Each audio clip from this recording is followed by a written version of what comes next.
Welcome to the Carpool Chat, from our house to the State House, the commute that nobody ran for. I'm Representative Sarah Stalker, and today I'm joined by my colleagues, Representative Rachel Roarx and Representative Tina Bojanowski. The three of us regularly carpool from Louisville to Frankfort, and we thought it would be great to have you join in on some of the conversations that we have back and forth.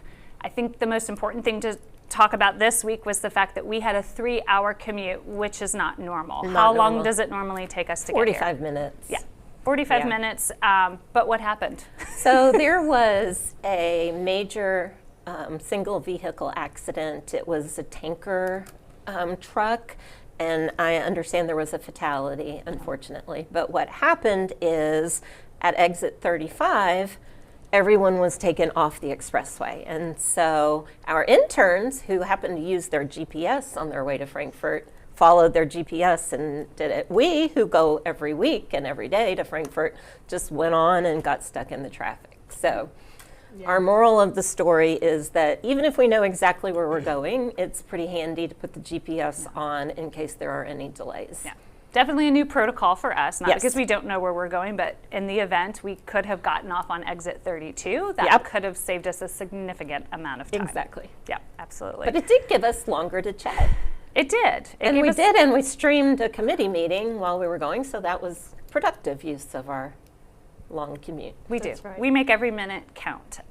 Talking specifically about policy, let's do a recap of something we talked about in our last episode, which was House Bill 312. So that was passed out of committee, and we were anticipating hearing it on the floor, and we did. We heard it, and this was on Friday. Yeah, on Friday. And so the vote for that was 73-17. And just as a recap, Rachel, do you want to talk about what this bill was? So essentially, it lowered the age of when you're legally allowed to conceal carry down from 21 down to 18. So if you're an adult, you can now, if the bill will pass the Senate and get signed into law by the governor, if it passes the full process, then that could potentially allow for 18-year-olds to be able to conceal carry legally. So I was not actually in on Friday. I had a doctor's appointment, so I cast my vote later, and I did end up voting no, so that did change the final vote total, but it's not going to show up on the main screen. You have to look for it in a different place. Right, and I think it's important to know, 18-year-olds, their prefrontal cortex is not all the way developed. So there was a lot of argument that 18-year-olds are adult, and the statement was made that it was our constitutional and God-given right to carry a weapon once you're 18. On a slightly positive note, this bill does require a background check and training for an 18, to under 21 to conceal carry, which is not required for anyone 21 and older. So hopefully, the bill will pass. We will not be able to block this bill from passing, but hopefully those individuals would then have the training and the background check that would make us safer once they turn 21 and conceal carry. I agree. I was also a no on this, but I appreciated those provisions, because if we are going to give people the ability to conceal carry at earlier ages, we do want to make sure that they have the proper background checks and training. So, and it also does spark another debate too about, when we do regulate for health and safety reasons, why something might be a 21 age minimum versus 18. And so I think it did really spark a lot of those conversations of, again, what other things are regulated at age 21, and are young people asking for this bill, or is this just a consistency thing? Like, where does this come from? And from my students that I regularly hear from, this is not something that they were interested in. Yeah, same. And nobody was. I always said our young people need a lot of things, and this is not necessarily something that's helping them in a way that's meaningful and that is current with what their struggles are for current day, right? Yeah. So. We also had today House Bill 84, which was heard on the floor. We all three were a no on this. No, I was a yes. You were sorry. Yep. Yeah, I'm sorry. We all three were a yes. Excuse me. There were 6 no votes is what I meant to say. Tina, do you want to talk about what this bill did? Okay, so there already was in statute a law that said that if there is a riot in a municipality, that it would be the responsibility of that governing body to offset the damages that might occur.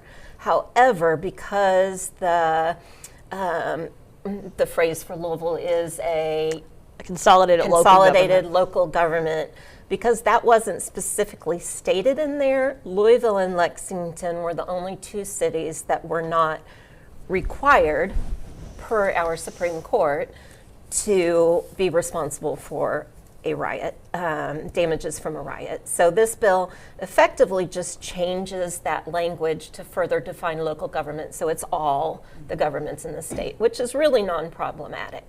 What could be concerning is, number one, my concern is we've got all these situations where federal government is coming into states, and what if our local law enforcement are blocked from preventing something like this happening by the federal government, by the local, the federal government blocks them? Who would then be liable? And so that's a question I had that wasn't really, so it gets tricky sometimes when we're debating on the floor, because this bill is already in law. That's so right. Debating the essence of the bill is sometimes what happens, but it's not really what the bill was proposing. Yeah. And so it's kind of a tricky situation. So yes, I support all cities having the same responsibility, but if we get into the question of riots and how do you define a riot and who decides what a riot is, that's not what this bill did, but it was questions that we had. Yeah, and let me tell you why I don't like these types of bills. It's for that reason alone, because the language itself, when you're looking at just the language and what changes were proposed, it's literally changing one word from city to local government. Right? So everything else, to your point, was already in law. It was already in statute. But a point that was raised on the House floor was part of our job is if we're going to go back and make some clarifying language, we really should have the responsibility to look at all of it, right? To say the reality is that we are in a very different time right now in 2026 as far as what's happening, and I think anybody who's not willing to say that is not being honest. True. About what's happening. And so that did bring up a lot of questions on the floor, and to your point, whose responsibility is, does that give us the control that we actually need to protect our citizens? Can things be used against us? What even is the definition of how many people does it take to be considered a riot, right? There was all these, right, 5. Which is 5. But there's lots of questions like that were really valid that were brought up today on the floor. And it does get tricky because you also never know how the media is going to portray this type of bill, and so I think there's arguments on both sides. Right. But we all were yes on this, and there were 6 no votes for some of those reasons. And then to clarify too, so Louisville is an consolidated local government, but Lexington is urban county government, and so those 2 phrases and others were added into House Bill 84. But Louisville Metro is the only consolidated local government, which also comes up from time to time on bills. Yes. So it's an important thing to know that you wouldn't necessarily think of if you weren't doing this work. That's right. So last week we talked about readings and kind of how bills will move through that process and the fact that they need 3 readings. I think what it would be helpful is let's back up things a little bit more and talk about when constituents reach out to us, because that's something that we discuss as far as when folks reach out to us about opposing a bill, supporting a bill. How do you all typically get contacted by people, and then how do you organize that information and use it to inform your decisions on a vote? I'll go ahead and start. So we get kind of two ways that we get messages. One is in the phone call, and you call the legislative message line, and you leave a message and you say, I support HB 84. And then I'll get a message. We call them a green slip. And did you know that in the past there were red slips? I did. So green slips were for, red slips were against, and then it just became green slips. So they're called green slips, but now it comes in another system. It's kind of one of those words that sticks around. And I think it's important to say, because this did happen when Rachel and I both came in. they would literally be printed on a green slip. paper. Because I've had people say, like, why is it called that? And, Right. and I would say it was, but now they do not do that because we've moved to an electronic system. And so things are So captured we on get phone calls that you call the message line and they leave a detailed message or just your support or non-support for a bill. And then I also get emails. And then what I do is I'm lucky enough to have an intern from the University of Louisville this year. And then I have my intern tally all of those messages. So our internal system is not quite able to do that yet. You would think in this day and time maybe we'd get close to that. But we just do a physical tally so that if a bill that I'm not sure where my constituency stands, I can look and see where did members of my district express support or non-support for a specific bill, and then that helps me and guides me in my voting decision. Yeah. What about you, Rachel? Well, I think it's important to clarify too, there's different types of emails that we receive, and some get that's more true. attention than others. And this is like a pro tip that I like to give to people. I am so glad when anybody takes that step in advocacy to call and express their opinion. Even if you're just reading from a script, even if you sent a form letter, which is something that you click on and it automates a message and sends it to my email, I'm appreciative. However, what gets more of my attention, because I can only read the same exact message so many times, is when you actually choose to engage with me by writing me as a constituent, Dear Representative Roarx, Dear Rachel, I want to tell you about this issue that concerns me. Here's what I think this bill would do, here's the issue I'm concerned with, and here's how to contact me. I will actually reach back out to you to let you know where I stand on that issue, if I have concerns or questions that I'm looking into. Like, I'll have a conversation with you at that point. If you're going to send me the form letter, we found that people don't often, even if I do respond to them, people don't often respond back. There's just lower engagement with those. And so, like, I do actually want to hear from you, and I want to have a dialogue and a feedback about it. So if you take the time to write me a message or call and leave me a voicemail on my direct line, like, I will get back to you, and I appreciate you calling. So please, like, always think about that. And also, a human nature thing. I think people get really excited about something they're passionate about, and sometimes they really want to. You're my constituent, and you want to demand change. Mm-hmm. The word demand sometimes is very off-putting. Mm-hmm. I think it's actually just a psychological thing. I just want to be treated with respect and kindness. Like, assume positive intent that I want to do the right thing. And so when you call me and say, like, hey, Rach, like, this really concerns me, I'm going to listen to that. Now, when you call and say, like, I demand that you do X, Y, or Z, there could be a myriad of reasons why that might not be possible, or there might be more to it that you haven't considered yet. So please, like, view it as a conversation and a dialogue. I'll be much more receptive to it, and that's a tip for literally anyone. But I also understand the passion and your right to, demand better of your legislators. I get that, but I think it's just that human nature quality. You, Sarah? Yeah, so I am somebody who goes through my email with the assistance of my legislative assistant as well.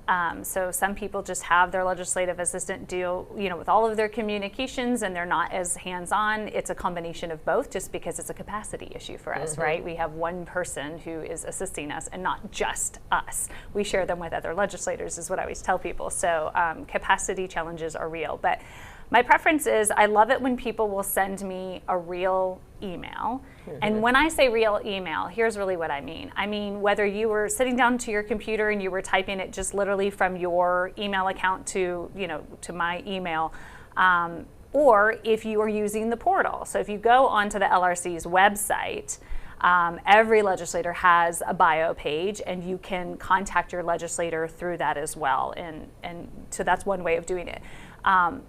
Either way is incredibly helpful, and to flag for me that you are my constituent. I think I would tell people that all of the time when you reach out, make sure you say I'm your constituent, because that's going to make people sit up and pay attention a little bit more than if you're just somebody who you might be across the state, you might not even be in the state, right? You might just be watching what's happening.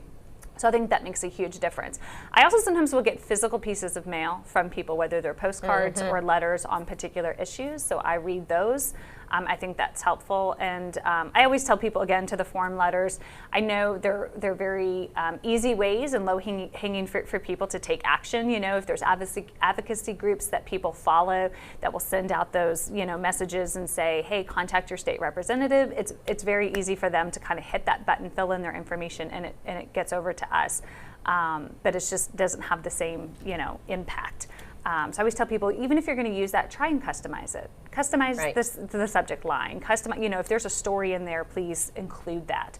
And Let that me, makes let sense. me add here, I mean, if you are interested, each of us does an e-newsletter. So you can, on our bio page, you can find an e-newsletter sign up, and if you contact the LRC, all your information is in there, but we're not allowed to send you an e-newsletter unless you opt in.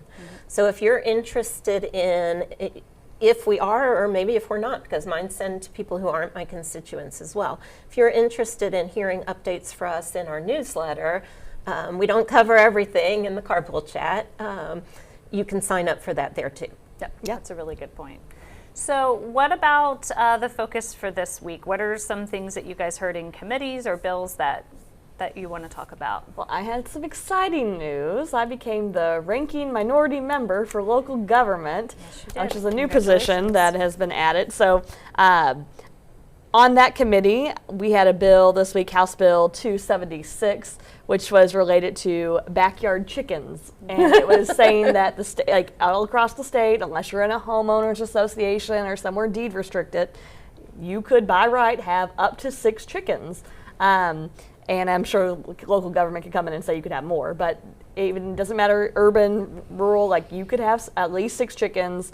And right now, I believe in Louisville Metro, it is 5 chickens and a rooster is allowed on kind of your typical lot in the city. So it's kind of an interesting thing. I voted against it because I felt like it was more of a local decision. I've experienced a lot of chickens getting out. How do you track them down? Whose chicken is this? I love the chickens, don't get me wrong. How many people can say that? I have a lot of experience with chickens getting out. And not because she's the owner of them, but because when she used to work chase after them. for the city. I got some calls from neighbors. We don't know whose chicken this is. They're on the loose. And I'm like, I don't know what to do with that. Right. So there's some chickens on the loose in a particular area. You should ask me about it if you ever see me out. And I'm glad that the bill specifically didn't include roosters, because I had a neighbor with a rooster maybe 3 doors down, and you could hear that rooster, and it crowed sometimes when I wanted to be sleeping. So, well, as I was told, roosters, they don't just crow in the morning, they crow for love, and they always want love. So they crow at all times of the day.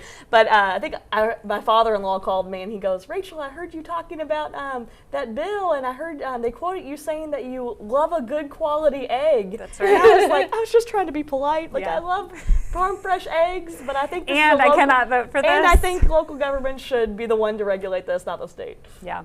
How about you, Tina? so I was really excited this week because House Bill 389, we talked about this, I believe, last week, is a bill regarding dyslexia, and it passed through the House unanimously. So what the bill does is it requires the Kentucky Department of Education to add dysgraphia and to update the dyslexia toolkit. And it also has something that I've been advocating for several years. And that's kind of what happens, right? So you have something that you want to advocate for, and it takes a couple of years. And sooner or later, if it's good policy, it may be involved or included in something. But this was to change school boards, instead of saying you may have a dyslexia policy, that the school boards shall have a dyslexia policy. So that difference between may and shall will be the difference between one school district having it, which is the situation now, and 171. And just one other note, so thinking about words that are important in legislation, it took me a few years here until I truly understood the meaning of the word notwithstanding. Mm-hmm. And that word notwithstanding means ignore other statute. Mm-hmm. So that one for me was a learning process. It was a word that wasn't really in my used vocabulary, but it's a really powerful word when you see it in statute. Absolutely. You're not wrong. You're not wrong at all.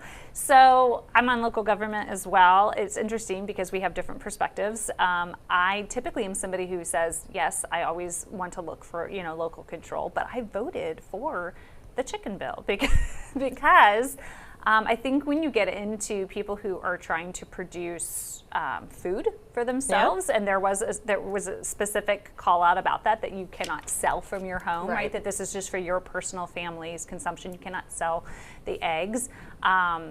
That we need to be careful about that. So if people want to be able to grow their own food and have their own eggs and supply for themselves, I think that is important. Another bill, we heard a lot of different bills in that committee on varying topics, but one that I thought was really important was the fluoride bill. So this is House Bill 103, and this conversation, I think they said, has been going on for about 9 years. Yeah. So before my time for sure. But this fluoride bill did pass out of local government, and this is not just about removing fluoride at large. So the clarifying point to make in this bill is that this would give local control for those water districts to say, do we want to add it or remove it? I'm against this, and you may have more to say about this as somebody who's worked at the city level, but I'm against this because fluoride is your first line. Fluoride in the water is a first line defense, right? And as somebody who had a lot of kids in my home as a former foster parent, never did we not have to address oral health care, right? And so you get kids, we have a lot of poverty in our state to begin with. We have a lot of deserts, healthcare deserts, when it comes to oral health care. Even in Louisville, I would have to find a dentist who would be willing to take Medicaid for the kids that were in my care, so that we could make sure they had their teeth cleaned and if there was a cavity and things. And that was something I always tried to attend to. But this gives different counties the ability to decide if they want to keep it in or out. But I think it gets really messy when you're starting to deal with a lot of years of data that have support the health, the positive benefits of fluoride. But what do you all think about that? Well, I'll start. So I think for me, it does come down to, it has been proven safe and effective. If for some reason you have done your own research and for your own reasons have decided that you do not want to be drinking fluoride or you don't want to be having fluoride in your toothpaste, I feel like that's a personal choice. And it's only it's relatively inexpensive overall. One-time purchase of about $100, which is a choice that you can then make to then buy a filter and remove fluoride if that's something that you need to do. It is much more safe and effective for us to, as a local water district, to add it, and then if, again, an individual wants to remove it, then for it to be removed, as opposed to, there's really not going to be a good way for, let's say you wanted to have it in your water, for you to add that back. So for me, it really comes down to the ease of what that access would be. And I do believe that it's safe and effective. Yeah. Yeah. Do you think that Louisville, Tina, would remove fluoride, or do you think they would keep it? I mean, my guess is that they would keep it. I'm going to share because I have a slightly different lens on this. So I have a child with autism. And in my path of raising my son with autism, I've met so many very intelligent people. And I have one friend who has done extensive research into this issue of fluoride in the water. And I haven't read her research, but I trust her implicitly, and so I will support this bill. And I may be the only person in my caucus who does so, but there are some friends who you just trust so implicitly, and she's a nurse by training, and so she has that medical lens. And I think, for my kids, we use fluoridated toothpaste. That's just, I'm not going to go way in depth about it, but that's why I will support the legislation. Yep. Very good reason. Sometimes we don't always agree on the bills that we vote on. Okay, so that being said, let's move into personally what is going on. What do you have to report, Rachel? What do I have to report? So I often get kind of made fun of in my personal life about, I'm like, oh, what are you doing for fun this weekend? And I'm like, work. I have a couple of local town halls and a meeting that somebody asked me to come and talk about the road plan at. And they actually are asking some pretty in-depth advocacy questions about how do we get more involved in our state highway projects and what can we as citizens do? And there's a lot of opportunities for elected officials to be involved in those processes, but there is really opportunities for community depending on at what point in the process we're at or if elected officials bring them in. So it's going to be a really fun conversation. As you know, I'm a big dork. I love roads. Absolutely. So I get to talk all about roads tomorrow, actually, and then also get to answer constituents' questions at Cafe Louie, so I'm excited about that. And then when I do finally relax at the end of the day, I'll be reading the third housemaid book. I have made it. The Snow-mageddon at least allowed me to get caught up on my reading. So I'm on book 3. I'm enjoying it much more. But I think mystery isn't always my favorite thing, but I'm getting through it. Let me ask you about, you mentioned something that some of our viewers may not be familiar with, which is Cafe Louie. Oh. So this is really something that's really specific to Louisville. No other cities that I'm aware of do this. But this is a partnership that we have with our library system where folks can come in every month that And we are it's in bipartisan. session. It's bipartisan. Every library in Louisville participates. And so I know there's 2 different library locations that I go to that are in my district. But it's a wonderful opportunity for people to meet their elected officials, and it's at all levels, right? So you have Metro Council individuals that are there, us from the state. We've got also our senators from the state as well, and sometimes you'll even have in Louisville, it's Congressman McGarvey because he represents all of Louisville. So he's also known to pop in at those as well. And I tell people they're fantastic opportunities. You don't have to, if you just want to sit back, drink your coffee and eat your donut and just listen, that's fantastic. And sometimes people just want to put a face and a name. If you want to listen to the questions or you have a question, they'll take them. They're facilitated. They're done really thoughtfully and well. And I think they're great opportunities for people to get in. It's bipartisan in the sense that the panel is bipartisan, but the nonprofits that run the meeting are nonpartisan. Yes, that's important. Yeah. How about you, Tina? Oh, lots of shoveling. Yeah. We shoveled my driveway, my daughter's driveway, my mom's driveway, my driveway again. I was a little disappointed because I love snow, and the thought of 12 inches was just that would be really cool. But then as I started shoveling and see the piles, I'm very grateful that it didn't hit us as badly as it could have. I've been watching the newest episodes of the show The Dock and The Pit. Actually stayed up a little later than I wanted to last night because I wanted to watch the release of The Pit. And I'm reading the 3rd book. So there's a show on Apple TV called Slow Horses, and I'm reading the 3rd book in that series. And that is a show about British intelligence, like MI5, I think they're called. And these individuals in what they call the Slough House are kind of the rejects from the big boys' intelligence. And so the storyline is kind of intriguing. And it's, once again, as I dial down for my day and, try to just get my mind off of everything, it's a good escape book. I like that. What about you, Sarah? What are you doing for fun? Well, so I have a show that I've been watching with my husband and my daughter. It's called High Potential. And that's fun for us to watch together.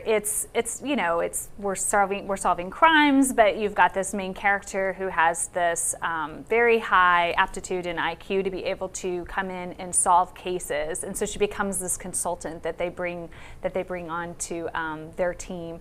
And so she's not a police officer, but she just has a way of noticing these details and connecting the dots, and she's got a great sense of humor, and it's cast really well, and I'm really enjoying that. And then when I'm done with that, I am now starting to get myself into the habit of not being on social media.